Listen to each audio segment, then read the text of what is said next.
तो दोस्तों, हमने सपनों का गणित की पिछली श्रृंखला में समझा था कि बच्चों को पौष्टिक आहार देना और उनकी अच्छी सेहत का ध्यान रखने में अगर पिता भी अपनी जिम्मेदारी ठीक उसी तरीके से निभाए जिस तरीके से माँ निभाती है, तो बच्चे का शारीरिक और मानसिक विकास होना पक्का है।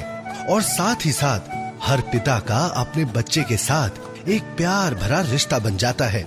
इससे बच्चे बीमार भी कम पड़ते हैं और उनकी दवाओं तथा डॉक्टर की फीस का खर्चा भी कम होता है।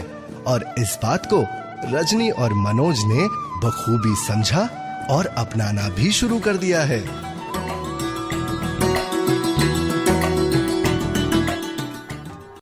छुटकी का कद उसकी उम्र के अनुसार थोड़ी कम गति से बढ़ रहा है। आप दोनों को इसके खाने का और ज्यादा ध्यान रखना होगा। दीदी, हम दोनों तो पूरा ध्यान रखने की कोशिश करते हैं छुटकी के पोषण का, फिर पता नहीं ये कैसे हुआ। मालिनी, अच्छा लगा देखकर कि बबली का वजन भी बढ़ गया है और उसका कद भी उसकी उम्र के हिसाब से ठीक से बढ़ रहा है।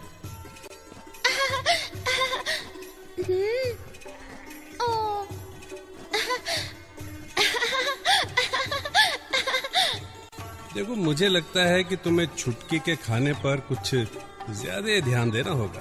मैं तो कोशिश करता हूँ कि छुटकी के पोषण में कोई कमी ना रहे।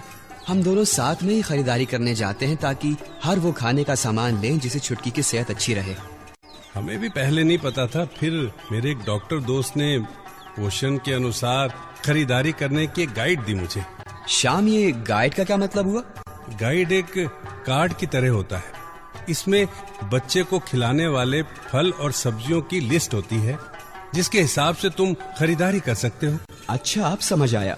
जैसे हम स्कूल में बच्चों को केवल एक विषय ही नहीं पढ़ाते, उन्हें गणित, विज्ञान, समाजशास्त्र और भाषा के साथ साथ सामान्य ज्ञान भी देते हैं ताकि उनका दिमाग हर तरह से विकसित हो।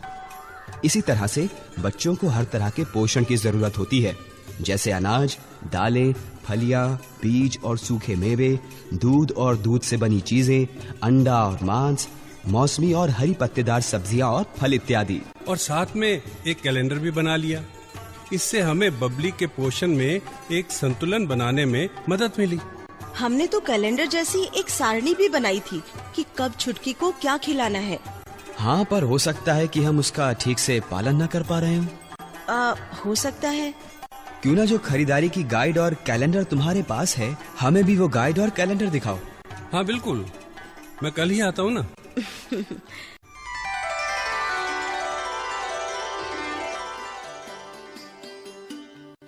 आइए आइए, मैं चाय लेकर आती हूँ। देख भाई, हम सब अपने बच्चों को अच्छे से अच्छा खिलाने की कोशिश करते हैं, ठीक? पर ये जरूरी है कि इस नियम का रोज पालन किया जाए और इसमें मदद करेगा ये कैलेंडर।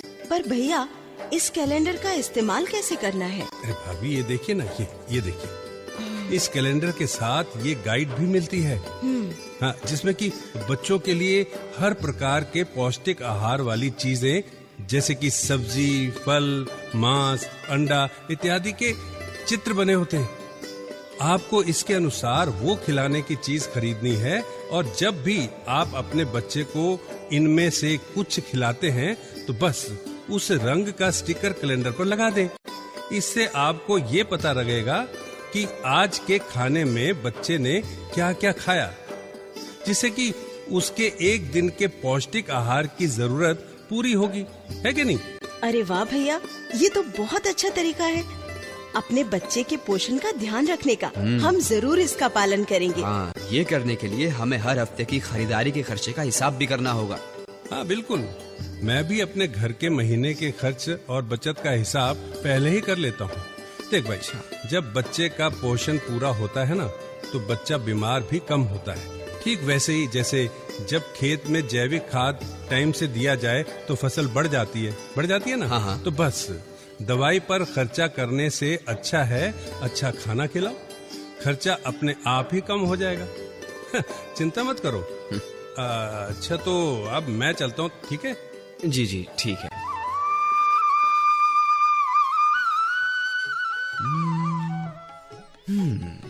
क्या सोच रहे हैं आप?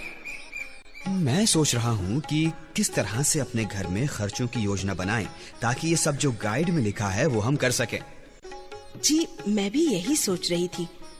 हर रोज की अगर एक सूची बना लें कि हमें क्या छुटकी को खिलाना है, तो हम खरीदारी भी उसी हिसाब से करेंगे, है ना? हाँ बिल्कुल, एक बार श्याम से भी पूछ लूंगा कि वो ये सब कैसे करता है।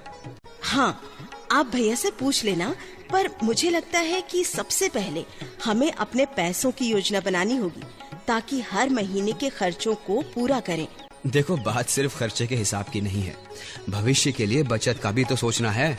जी वो तो है, मुझे तो अब चिंता हो रही है।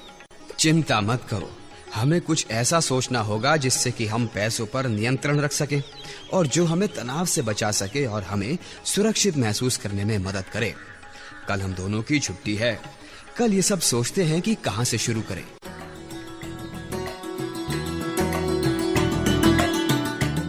अरे अरे, तुम दोनों ये सुबह सुबह कॉपी पेंसिल लेकर क्यों आ गए? माँ, मुझे और रजनी को लगता है कि हमें अपनी कमाई के पैसे के हिसाब के लिए एक पारिवारिक बजट बनाना चाहिए।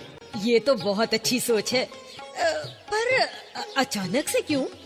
माँ, छुटकी की सेहत अच्छी रहे उसके लिए हम सब ये कर रहे हैं, पर अभी भी वो बाकी बच्चों के मुकाबले कद में नाटी है।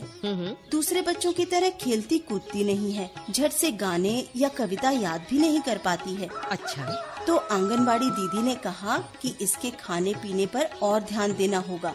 फिर श्याम भैया ने एक कैलेंडर और एक गाइड का सुझाव दिया ताकि हम इस बात का हिसाब और ध्यान रख सकें कि छुटकी क्या खा रही है।